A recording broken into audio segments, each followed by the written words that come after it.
today's session is about relational database basics. Now, slide says nothing in section 1 in the introduction. Why are we talking about this here?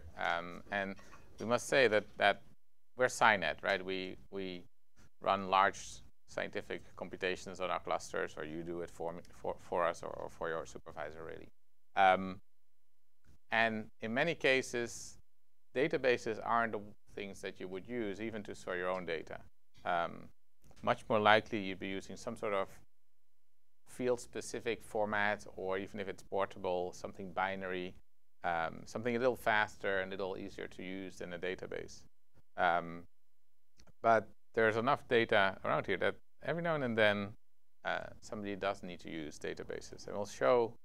So database is really just one kind of storage type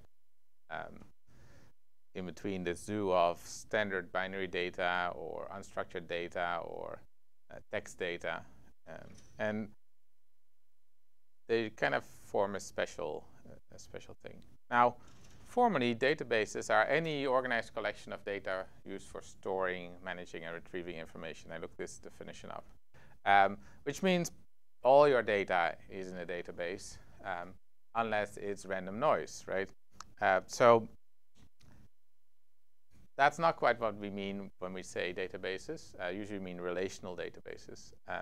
In that form, they're often a backend to something like a website or an application where you want to store your data structured. And the typical paradigm in these databases is tables. Everything is a table in a database. You can have several tables, and they can refer to one another, and in that way you can make more complex structures. But in essence, it's a bunch of tables, which sounds very restrictive as well, and it is. Now, because these tables can relate to one another, it is actually possible to pretty much mimic any data structure inside such a database, but not always easily. So it really depends on your application whether this is what you want. One thing that you do get when you're using databases and you store your data in that format, so in a bunch of tables, is that there's a standard language to access them. It's called the SQL, Structured Query Language. And the nice thing is it's sort of a sub-language. So it doesn't matter if you're trying to access this database from Python or from C or from PHP or from Ruby. You give it an SQL string to the database server, and it will spew back the data that you asked for. But it does mean you always, when you're working with databases, always have this nested approach. You have sort of a host language in which you do your normal application, and then this SQL language that interfaces with the database. So why would you use a relational database? Why go through the trouble of having these two steps and of having to structure everything in tables? Well, it might just be that you have an application that just uses it. Like, it came with it. It needs a database. It stores it in there. Good. That, I guess you'll need it. One nice thing about it is it's much more structured sort of by its restriction to being a set of tables than a file system. You can make a big mess of your directory trees in files and file names and where you store things on different computers. So it's just by its restriction a bit more structured, and you have to think a bit more about what your data really is and how you are going to use it, and that's always good.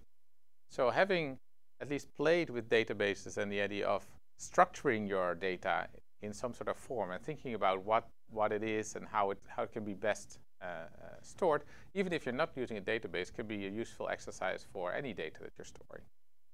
It is slightly self-documenting as long as you give your columns proper names, so that if somebody gave you a database, you already know it's going to be a bunch of tables. So if I know what the tables are and I figure out what the column names are of the tables, most likely I kind of can figure out what this stuff is.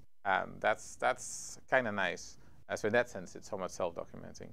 And it's fairly easy and fairly efficient to retrieve data as well. So if you wanted to, say you had a set of simulations that you did, and you wanted to know all those simulations where We did some measurements or some properties inside that simulation, and I wanted to know all of them where I had less than 50,000 particles and the pressure turned out to be less than 2 or something like that. I basically write it almost like it's English. Select star, which means everything from the measurements table and the parameters table where these two are true. So this is an example of how this SQL stuff looks. It's a little verbose, but it is very, it's not loosey-goosey. You can't just type any English sentence in there. But we'll see how this works. By the way, the long name of such databases are Relational Database Management Systems, RDBMS. So if you ever see that abbreviation, that's what it is. Okay, so it's nice and structured, and it's a good exercise. It will not always be what you store your data in. So although it's fairly efficient in getting this, it's a bunch of tables. Most of it is text. It's possible to store binary data in there, but you really store it sort of opaquely. You say, here's a bunch of bytes, just store them somewhere. And so any advantage that you have of a database is lost. It's just also in there. Your database is larger, and anytime you ask for everything from a certain row, you get way more bytes. So it's typically not the best way to go. There is no idea of linked lists, of arrays even, of structures in these databases. So a lot of nicely structured binary data or experimental data that you might already have might not fit very nicely in here. If it's very large, again, that's not going to be very useful to do in a database. And there are better ways to do that. So imagine you are simulating the climates on the Earth for 100 years on a fine grid. That's going to be a grid-based data. Every grid point has a couple of numbers associated, and it goes in time. For those kind of sort of array-based data, there are better formats like netcdf or HDF5 that can do fast parallel I/O and store a wide variety of things, and can be documented as well. You can put tags in. We're not going to talk about these ones in this session. Maybe one day we'll have a session about those. But if you're really dealing with large binary or numerical data, those can be good at. Right. Another case that is kind of tricky if you're using a database, although there's ways around this, is if you're running parallel jobs or parallel computations, and so for instance, you run the same kind of simulation on multiple initial conditions, and you want to store the results in a database. If there's only one database server or only one database, they all have to hit that database at roughly the same time, right? And so that could create a bottleneck. In that case, sometimes it's better just to create multiple files and deal with the fallout later. But in any case, with the database, you'd be stuck to always using that one database, and that is not always the best. And it doesn't do parallel I/O either, but you should really not think of this as large data. And when I said large data, doesn't mean that databases are small data. I didn't put a slide in here, but you will hear when you leave this session and talk to somebody that says, I had a course on databases, and they go, relational databases are dead. It's all no SQL, unstructured data, because databases don't scale. And maybe there's a point to that, but they never say where it doesn't scale. So imagine that you had patient data of a hospital, and you wanted to store that in some format, and you had to choose between a database and a non-database. Until you hit about, I don't know, 1 million patients, your databases are still going to be pretty good. There's not many hospitals. So databases can grow quite large before they really become hit that bottleneck. Now, if you're dealing with storing Twitter feeds and you want to analyze billions of them, that's where other kind of databases that aren't as structured and therefore don't have to maintain some of the overhead that databases have, that's where that sort of falls. But you have 1 million things to store, you're actually probably still good with a database in most cases.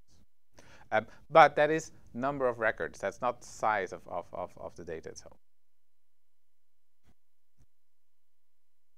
Now, if you're not storing your large binary data in databases, should you not use databases at all? Well, maybe. But you could also think of the ways of combining these. So you could say, well, let's leave all the large data on the file system, and I'll come up with a reasonable folder structure, etc. But then maybe we can use our database as a sort of administrative tool. You can tell me what jobs I've run, what the parameters were for that job, whether they were successful or maybe they failed, and maybe some ideas of what came out, maybe the main measurements of or the main results out of each of them. And probably then you would also store where the actual files are if I really wanted to go and look at that. So you could use it. You don't have to. You could just make a text file, but if you wanted, you could use this as a way to do the administrative part of your computational flow. So we're going to look at a case as we go through the session where that is exactly what we're doing. So this is really having in mind that we're not here to, well, most of you probably are not here to learn how to use databases in a web server, although knowing this stuff will help you there too. But they're probably doing computations on SciNet. And so a very typical use case that is run on our systems are parameter sweeps. In other words, you have, say, a simulation or maybe a measurement that you have to analyze with a whole bunch of different permutations of either parameters or filters or something of that sort. So show something that comes out of my background. I have a background in chemical physics and a lot of molecular dynamic simulations. So you don't have to know much of the details, but here's a bunch of balls. They're actually atoms, point particles, and they are tuned such that they more or less mimic what argon atoms do. And so we have a two-dimensional argon fluid, and we want to know things like if we have a certain density of argon molecules, what is the pressure in here? And that depends on how these molecules move and what kind of pressure they exert on the boundaries. And so we need a simulation for that. There's no closed expression. And so we're going to put a whole bunch of these particles in a box. Well, the computer will do that for us. They're going to bounce around. We're going to see what kind of pressure they exert given a certain temperature, and which is really the velocities of these particles, and a given number of particles per cubic whatever unit, right? So, but now we want to know this not just for one particular number of particles and one particular size of the box and one particular mean velocity of these particles, but for a whole range of them. We want to map out the phase diagram and say, given a certain density and a certain temperature, this is going to be the pressure of argon, right? Suppose that is our objective. This has been done. It's not a very new scientific project, but suppose that it is. And you can imagine there's other projects like that where what you are computing is actually new and of interest. We still want to sort of make a grid of different densities, a grid of different sizes of the box, a grid of different temperatures. And one of the things we could maybe see is when argon freezes, for instance. We would suddenly see a drop in pressure because when something freezes, it just sort of collapses and doesn't go anywhere. So maybe we want to know where it freezes. We don't know that point, so we're actually going to do a sweep of parameters in density and in temperature and see. So if it's a grid of a number of, say 10 different densities and 20 different temperatures, that is 200 cases to run. These runs by sort of construction aren't taking very long, but suppose that I did, then I want to compute or run 200 jobs on the supercomputer. Want to keep track of that, and then after that, they might be in 200 different subdirectories. That's not very convenient. What if they had them in a database? So I could really ask, at what point in the density, given a certain temperature, does the pressure go below zero? In other words, this thing freezes. So, and while this is going on, that's the end result. But while this is going on, maybe I want to know, what have I already done? Maybe the queue waiting time is very long, so I submit my 200 jobs, but they're not all done. But when they're done, I can see which ones are done, and I can see which parameters those were. If something went wrong, I can say, hey, here's the job ID, email support at SciNet. This job crashed. What is going on? You could do a lot with this, potentially. I'm going to keep it simple because it's just an example, but that's the idea of what we're going to do. So there's about 200 runs, different parameters. We want to store them. We want to store sort of the end results. In this case, we're after the pressure, say. And we probably still want to store also the trajectories that we're actually computing here, so that if there's anything else we want to do with this data after the fact, we could find those. Okay, so that's going to be our running use case. Just so we can understand what's going on. What the simulation does is just compute where all these atoms go. So it puts them on a regular grid, and lets them, gives them some velocity, random velocities of a certain mean, and then lets them go and computes the pressure as it goes along. I can change the size of the box. It gives you different densities. I'll start, as I said, on a near regular configuration, so grid, because I don't know where they're supposed to go, so it takes a little while to reach equilibrium, but that's okay. These picoseconds are simulated picoseconds, so typical units that happen in these simulations are very small.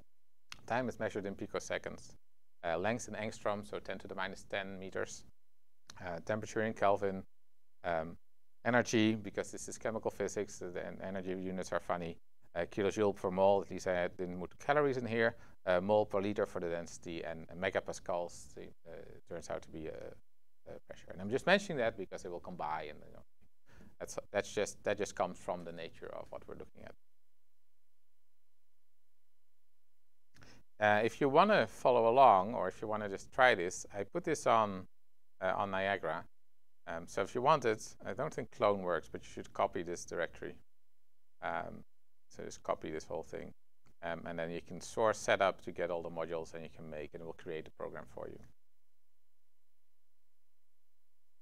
I'll show that in a second, but that's just in case you want to follow along. Oh, the slides are on the website. So if you want to keep those open, you can.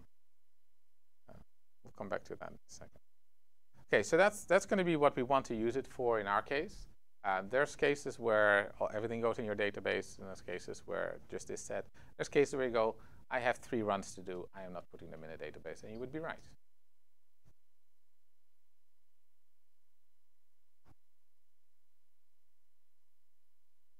So what databases can we use? There's different ones. And one that's very nice and simple is called SQLite. So SQLite is an implementation of this idea of a database. There are many implementations. Some are commercial, so you'd have to pay for them, like the Oracle database or IBM's DB2 or Microsoft SQL Server, SAP. But there's also a good few open source ones. As I said, the nice thing is this interface language, this SQL that you're using, is almost the same for all of them. So that doesn't really matter what you pick in that sense. But once something is stored in a database, you have to use that same database system to access it. So if you stored something in Microsoft and you go and you copy it over to our system, and you don't have a license for it, you're stuck. So obviously, I prefer open source for that reason. And I listed 3, 4, really 3. Postgres is a decent one. SQLite is the one that we're going to use. And MySQL or MariaDB, which is sort of a spawn or a fork of MySQL. We will use SQLite and Python here. So you had a question?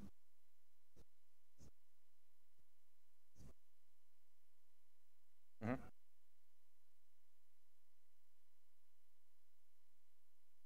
Yeah.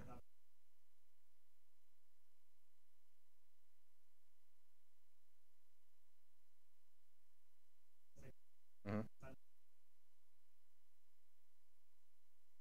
Right.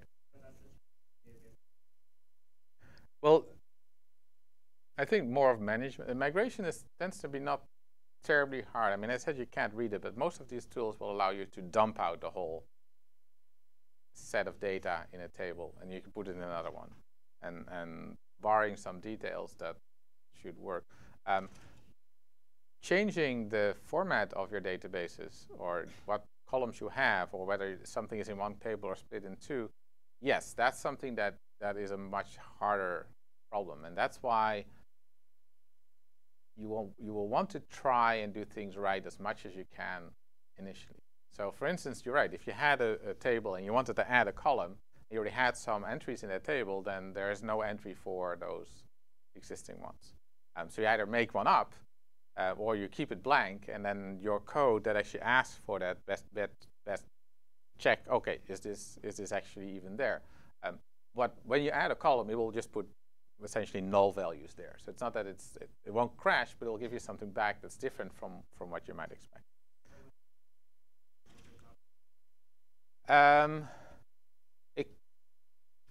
With NoSQL, you're doing a lot more checking. So in principle, yes, because but you could look for all records that have that.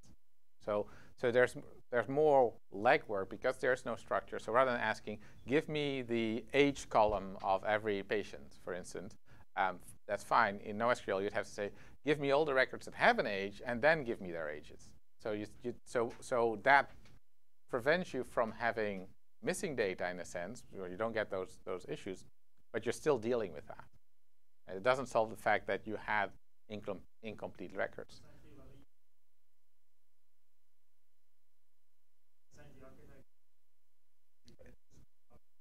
It is. Yeah. It is. Yeah. Yeah. Yeah. Yeah. Yeah. I mean, the scaling argument is really true. Like, there are cases where in relational databases you typically get data row by row. If you have a lot of rows, that might not be good. Maybe you want one column. So there are databases that do things column-based. If your data comes in unstructured, like tweets, then what are you going to put? You can put text in so there, or if it are HTML documents, they have a structure to them, but it's not a database. So there are cases where that is more natural, and there's cases where it's necessary because you're dealing with billions of entries. Anything in between, it doesn't really matter all that much. With databases, or like relational databases, you have to do this thinking ahead of time, which is kind of good for your own sanity, but it does mean more work up front. Okay, so we're doing SQLite plus Python here because SQLite is a database that comes standard with Python since Python 2.5, so we're way past that. And virtually everything that you can do in SQLite, you can do in the other databases. And so that's nice because it's a good way to get started. Another nice thing about SQLite is also that it doesn't require a server. So most databases require you to set up some server, some daemon that's running somewhere, either on your own machine or another machine that you then contact, which means before you even get started, you have to have a way to set up that server, create all the permissions that you need, and not so with SQLite. SQLite, your database is a file. So it's much closer to just storing your data. If you can write to the file system, you can create an SQLite database. It's that simple. It's open source. It's relatively simple. It's light. Has no server, as I said, so you don't have to worry about that. There's a command line interface called SQLite 3 where you can just type in the SQL right away. But then there's an interface for Python, for C, for PHP, Perl, R. And there's some interesting and useful third-party interfaces like SQLite browser where you can just basically open up your database and look at the different tables. So it's kind of nice. As I said, it's pretty simple. So what you can store in there has to be of a specific type. And so the list of possible what are called storage classes is very small. You can have null, which is basically missing data, an integer, a real number, so a floating point number, text, or a blob. A blob is where you would put in binary data or anything else. It's not that it's not always useful, but it doesn't give you any structure anymore. So it's now other SQL implementations or other database management systems will have other storage classes like tinyInt or variable character array or dates or stuff. You can use them in principle, or some of them in SQLite, but they're just essentially mapped to one of these 5. So I'm going to stick to these 5 here and not bother with that. you can imagine that having an integer for everything can be inefficient. Maybe you just need an integer that is at most 255. Having text of arbitrary length, that could be inefficient potentially. I don't know. Maybe you always need a password of just 10 characters, and then your text should be 10 characters long. So those subtleties you don't really have with SQLite. It is light, it is simple. And you'll see that in some of the other ones, but not here. So there's a few more restrictions that we won't come into, but I just want to list them so you know. Most database management systems have a whole array of possibilities of controlling access. So there'll be an administrator that can do anything, a root user with these tables. You might have other users that you define that can say only read tables or can only read specific tables or specific databases. You can have that fine-grained control over who accesses what and who can change what and who can make new tables, etc. With SQLite, that's not the case. You don't have those permissions. At the end of the day, the database is a file. Whatever permissions that file has is what the database has. So you make a database that is a file on a Linux file system, and it's read-write for you, but you make it readable for everybody else, and everybody else can access that database but not add anything or change it.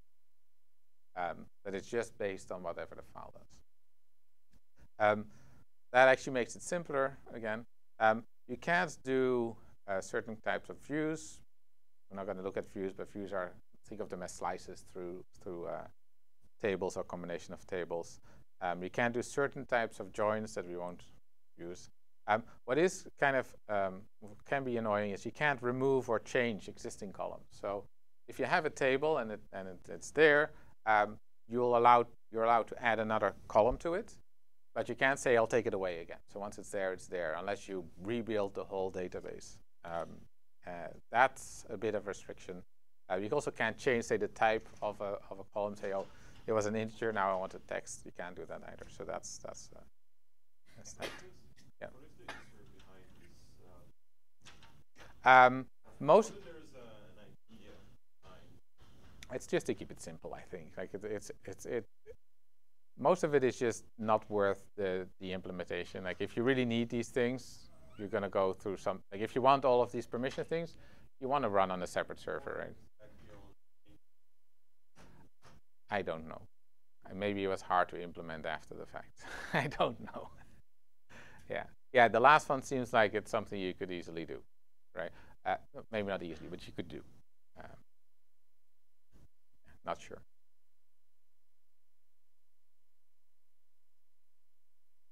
Okay, so let's look at an example. That's enough just talk. Here's a database. It's a database of pets, and it has 2 columns. The first column is name, and the second is type. And they have 2 cats and 2 dogs with different names. This is a table. You can store this in the database. If I did, and I did that in Python, this is kind of what it would look like. So to use SQLite in Python, we have to import the SQLite 3 package or module. There's been SQLite 2 in the past. Just use 3. So you import SQLite 3, and then it still kind of looks like you're connecting to a server, but the server is a file. So the first thing I have to do is connect to the database server, but I'm really just opening a file. So give it a file name. Extension is not standardized, but SQLite 3 seems to be fairly common. So I'm just asking it to connect to it and give me some sort of a handle on that connection. I'll call it D for database, but it's really just a connection to that. And now I can talk to the database with this SQL language, and that goes by executing SQL. So I say d.execute, and I give it some SQL string, and I give a couple of them. One to create a table with specific columns, one to insert values, well, 4 to insert values because I have 4 records here. Now, once I'm done executing these, it's not really done. Well, maybe it is, maybe it isn't. But you can't be sure that all of this is actually stored until you commit. It's kind of like flushing a buffer. when you're writing files or closing a file, you must commit to have these stick. So you can think of these as sort of pending until you commit this change. So that would store them. If I want to get them back again, I can execute some command to select certain fields, in this case all of them, from that table named pets with the fetch all. So kind of is funny, but we'll see that in detail, that you have to select your stuff, you have to execute that, but that actually just gives you a handle on, let's say, the resulting table. To actually get them, you need to fetch them out of that table. Anyway, we'll see in detail what that goes. So that's kind of what it looks like. It has two parts of it. It has this mix of languages, Python and SQL. So for instance, creating the table is a Python statement, execute, and then an SQL statement that is in this string. This SQL part would be the same regardless of your host language, right? And so it could have been PHP or C or whatever. And it's most of them work with execute in Python, and then the SQL. So let's look at what kind of SQL. Let's look at the inner part first. What can I do just when I'm communicating with this database? What kind of commands can I send it? What can I execute to it? And then afterwards, we'll look at more detail with the interface with Python.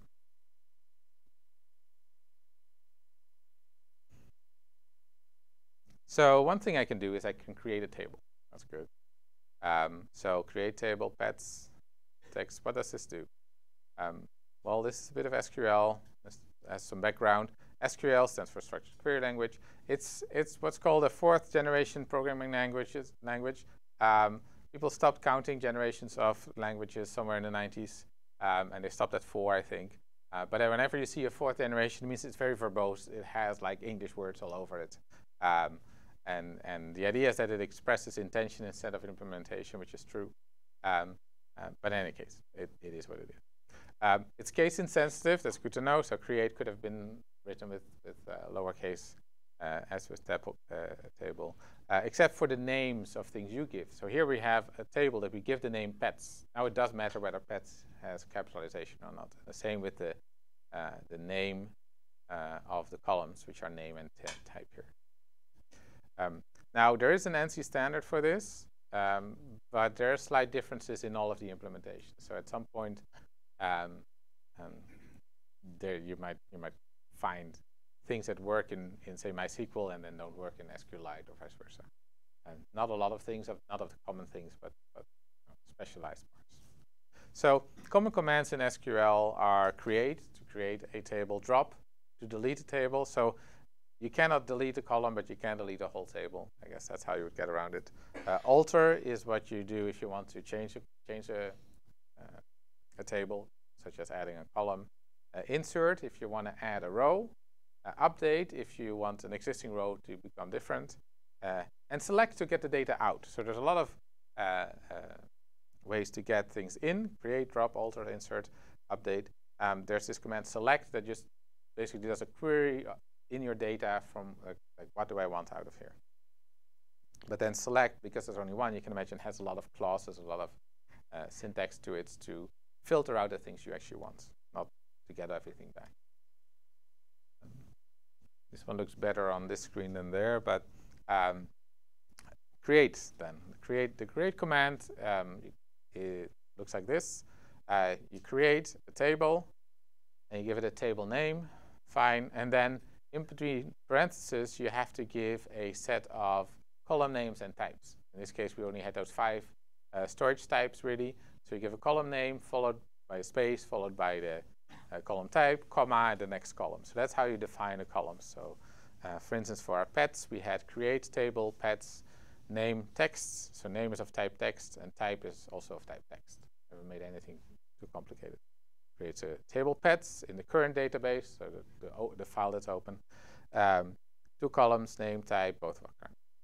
Okay, if I want more columns, I just keep a pen. Yes? Once you make those columns, there's no drop and there's no...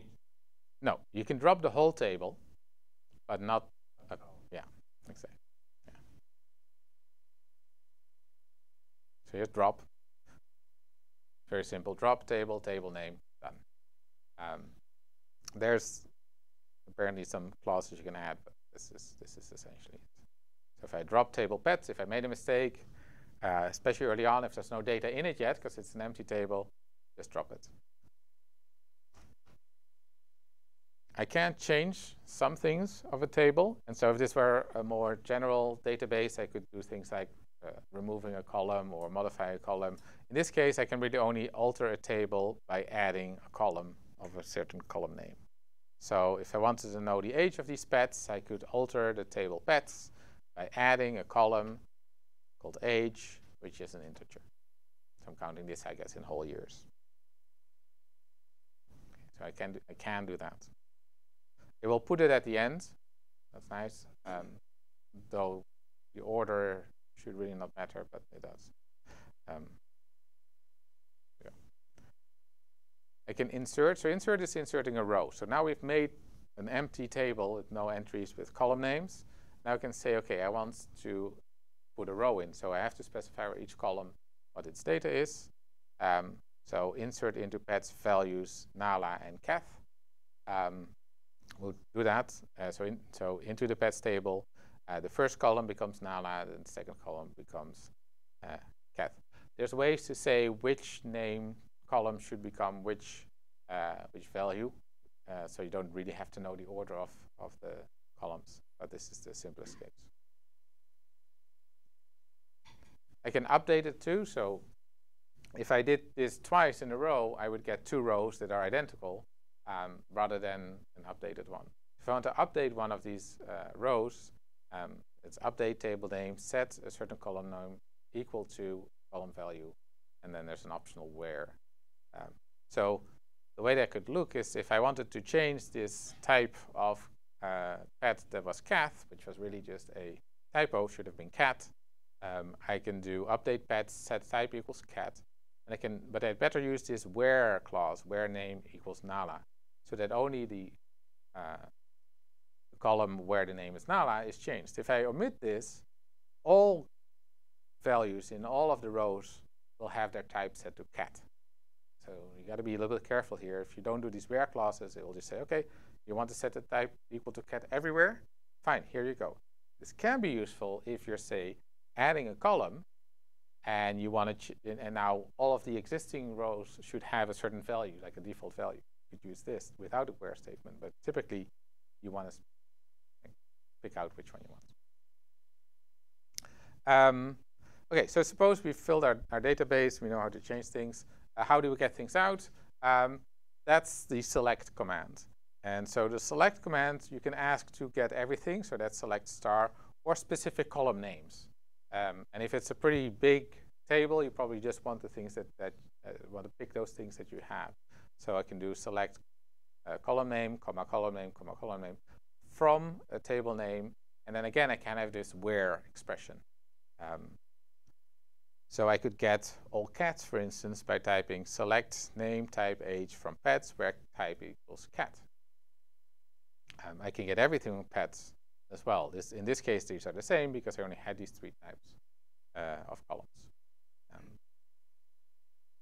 OK, so putting things in, getting things, that's the SQL for it. It's actually fairly readable, but it is very strict in its syntax. You can't change where to if or something like that.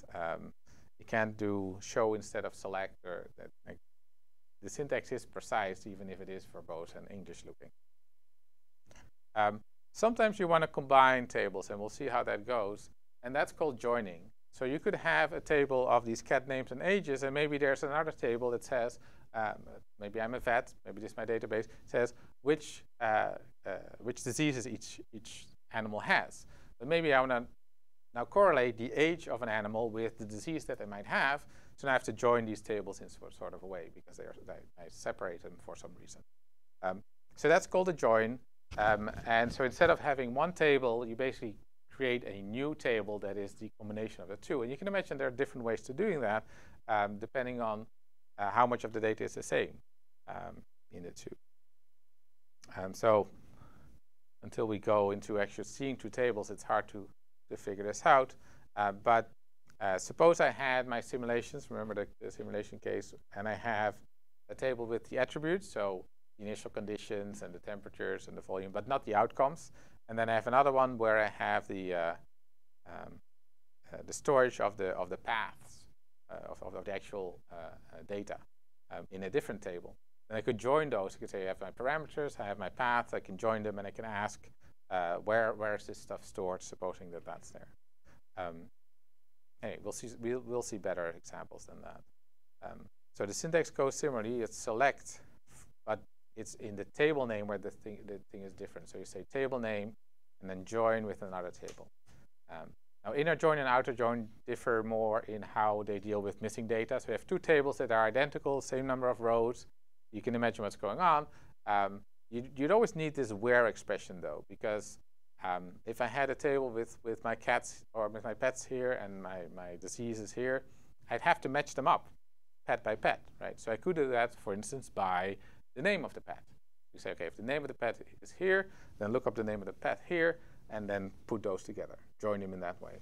And that would make sense, at least if the cat names were unique, that would make sense. And the idea is you might not have entered these diseases in the same order as you entered the cat names, right? They might have gotten sick later and in different orders. So you need this where clause to link the two. So in this case, there's a simulation ID that connects them. In the case of pets, there's probably the name that you would use. You see if the names are equal. And then you get the name, the age, and the disease, and select them that way. Another nice thing that this shows is that you can give long table names sort of a shortcut. So there's a table simulations attributes, A. That means A is an alias for simulations attributes. And it's especially useful if you're doing this sort of stuff. Because I don't want to type simulations attributes simulation ID equals, but also it'll be hard to select here exactly the ones that I want. So that's a kind of nice shorthand. Okay, yeah. This one? Oh, this is one line. Sorry, it just didn't fit on one line. So it select A, B directory from this, where, that. So from all columns from A, but only. That's right. But so these are two, and then they're matched by their simulation ID. So both have a column called simulation ID, and they're matched on that one. Yeah. Now, if one of them has a simulation, simulation ID 1 and the other does not, in this case, it just removes them. It doesn't give you anything back, and that's the inner in the inner join. Whereas if you have an outer join, it just puts in a null. Usually, this is the one you want, because if it's not there, then you can't do anything with it. Hopefully, your data is complete. But anyway, that's it.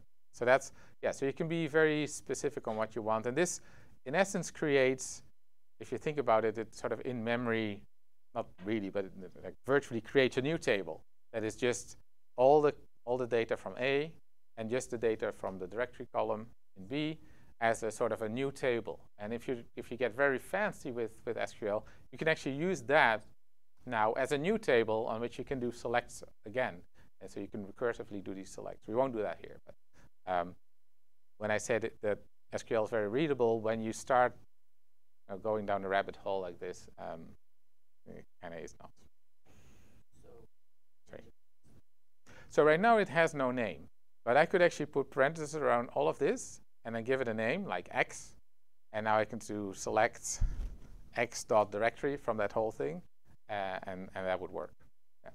And that's definitely a case where you want to give it a name. So this idea of having an alias, in that case, there's no other way. This is a virtual table. I'll give it the name X, and now I can use X as if it is a real table, like before. This is a good idea, although it's a good idea because you let the SQL engine do all the work.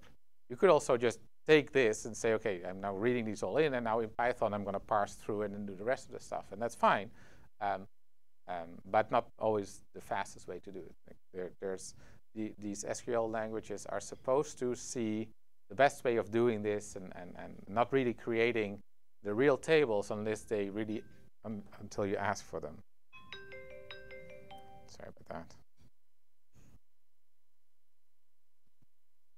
Okay, so there's more commands and there's more sort of details on this. If you want to know them, they're on the SQLite website. Here it is. But that's the basics of it. So that's the inner part, right? That's how we communicate with it. How do we get things out and in for that matter? So how do we really work with this SQL3 package? So we start with importing the SQLite 3 module, import SQLite 3.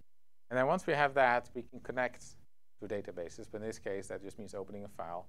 So if some file, some name.sqlite3 that you connect to.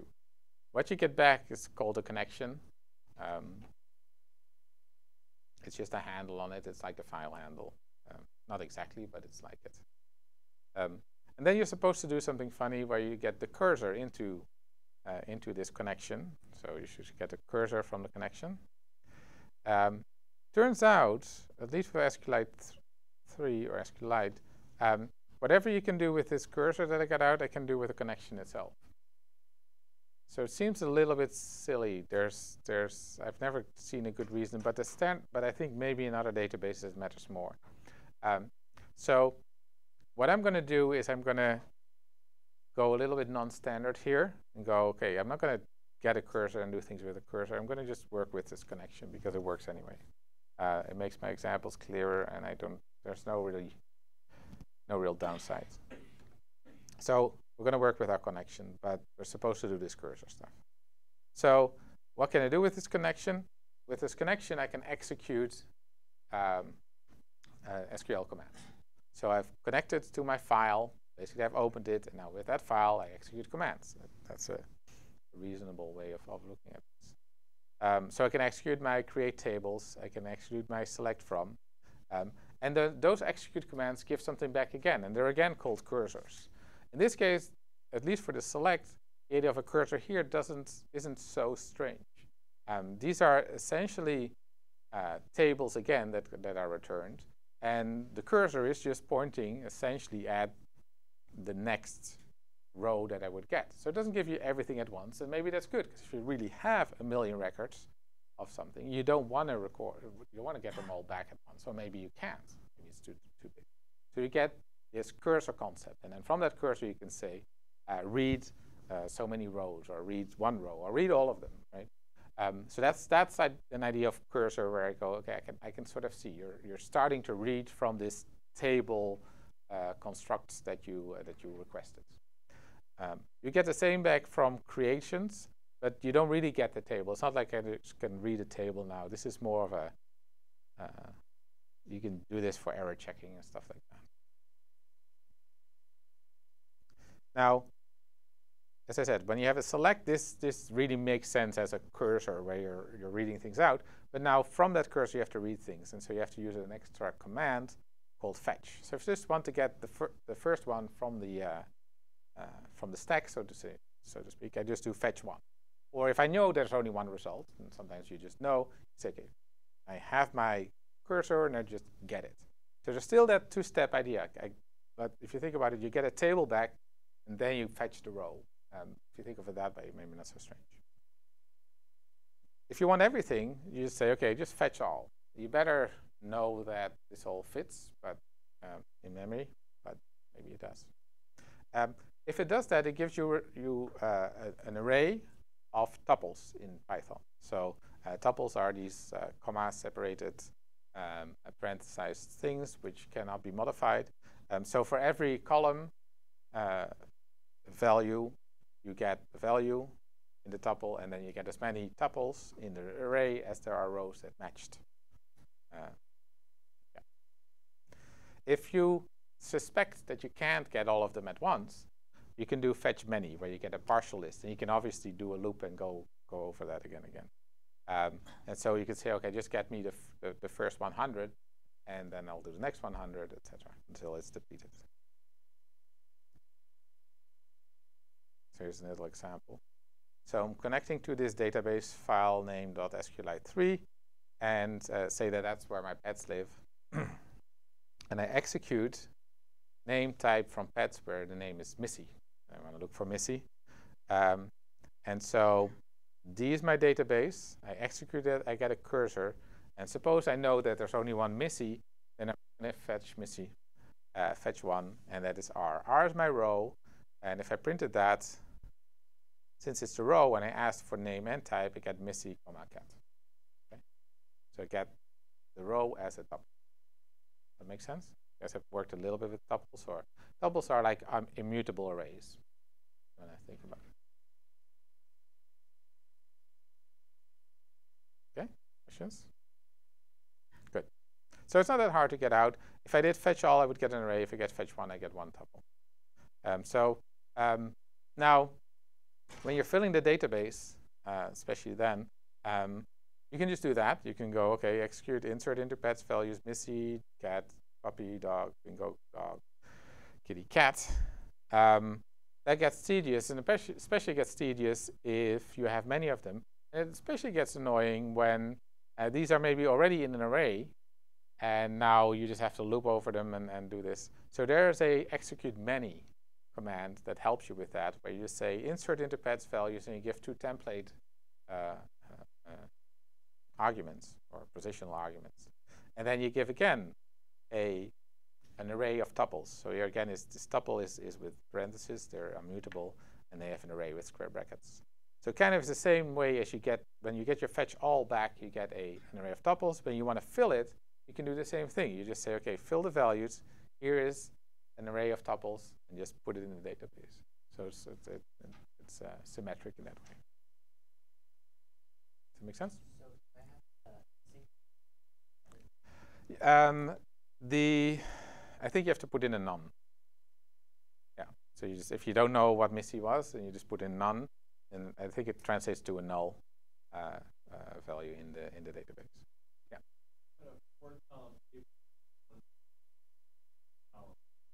A good question. So you can do. Let's see if I remember the syntax for this. You can do that. You can say insert into pets. And I think you can have, maybe between parentheses, the list of the columns you want to fill, and then values, and then those values.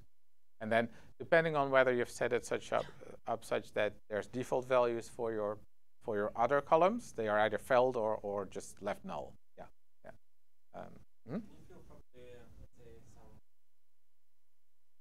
You could, but you'd have to read it in. So you can't just say, here's a file with data, put it in there. You'd have to read it in as a set of tuples and then feed it. So that you need that two-step.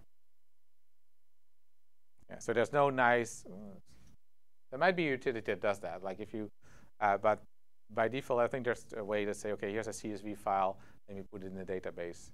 I think you have to script that. But you'd use the CSV module of Python and you'd use the SQLite. It's not very hard, but I think you have to do it by hand.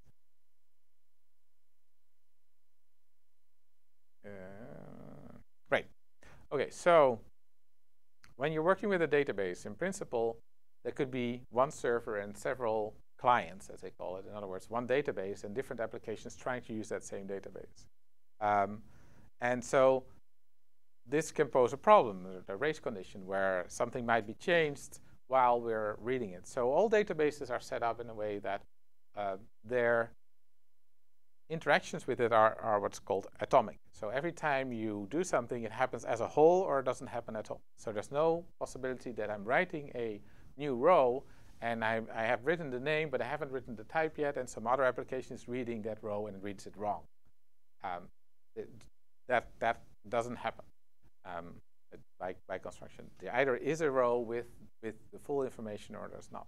And to synchronize that, there's where this concept of committing comes in. So really, all those executes aren't really done. I mean, they might be done, but not really shown to the other applications that might be contacting that same database until you say commit. Which means that if you say commit, at that point, what has to happen is that no other application is allowed to do anything with the database until the commit is done. And so there's a potential bottleneck with this, which is why you not necessarily do a commit every time you execute. So if we're filling a new table, we do a bunch of executes, and then we commit. It's fine, because it doesn't really mean much otherwise. Okay. So, but it does mean that's why this commits thing is there. It really is there to coordinate different applications running on the same database. And even if you don't, you still have to do that. And with SQLite 3, it turns out, it's so important to do that if you close the connection and you hadn't committed, your data is lost, or the new data is lost. So you do have to commit. So commit and close. If you forget to commit, no, you will not get any error messages. It'll go, okay, you want to close it, fine. Or if your script ends and you didn't commit, same thing. The file might get closed, but the connection didn't commit its last changes. It doesn't work. So you have to commit when you want this to stick. Yeah.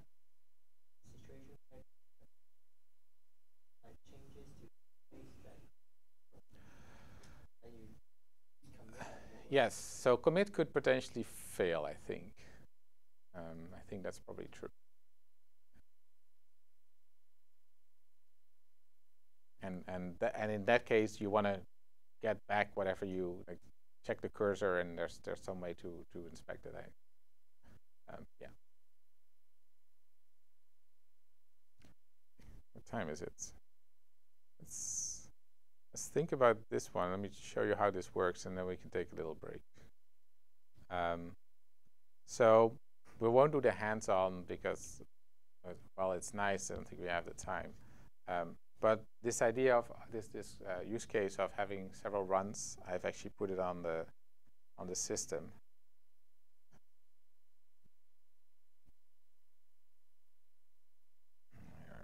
Here. So if you want to get this or follow along, you can copy the directory SciNet course database basics 18. Oh, I already have one. Let me start fresh.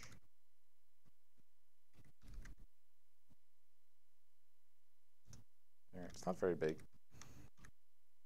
So it's just a bunch of Python files and this C program. So the simulation is done in C. You don't have to know C. Just type make. Oh, so first you type source setup. Otherwise, you don't have a Python or a compiler. So source setup. That just gives you some modules. If you want to know what modules I have, there's GNU Parallel and Anaconda. I guess it works with Python 2 and 3. I've made all the examples do both, but most of it is SQL, not Python, so it wasn't so hard. So it creates this little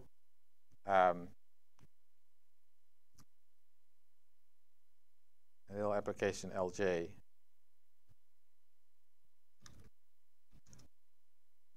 that we'll do the simulation.